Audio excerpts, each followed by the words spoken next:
टिचरहरूले अब हुन्छ नि त्यहाँदेखि कि बुक अब सपोज अब मिडिया हुन्छ नि पढ्नलाई अब इबुकहरू हुन्छ नि तिनीहरू केही रिक्वेस्टहरू गर्नुभएको छ कि तपाईँले छैन अहिलेसम्म त केही अब अन्त हामीले अब बाहिरको बुकहरू पनि हुन्छ नि इबुकहरू त धेरै पाउँछ नि हामीले कम्प्युटरमा पढ्न मिल्ने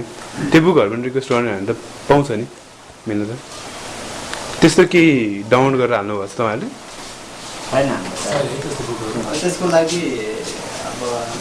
हामीले सहयोग माग्ने भनेको अब हेल्प नेपाललाई नै त्यही होइन सर अब यस्तो होइन तपाईँले अब हामीले अब बुकै त अब हुन्छ नि बाहिर बाहिर इन्टरनेसनल अथर्सहरूको बुकहरू त एक्सपेन्सिभ हुन्छ होइन त्यसो हुन्छ त्यसकै अब हुन्छ नि फ्री साइटहरूमा इन्टरनेटमा इबुकहरू पाउँछ नि होइन हामीले कम्प्युटरबाटै पढ्न मिल्ने त्यो हुन्छ अब त्यसलाई रेफरेन्स बनाउनलाई त टिचरहरूलाई बुक मिल्छ नि त्यस्तो बुकहरू कि त्यो गर्नुभएको छैन होइन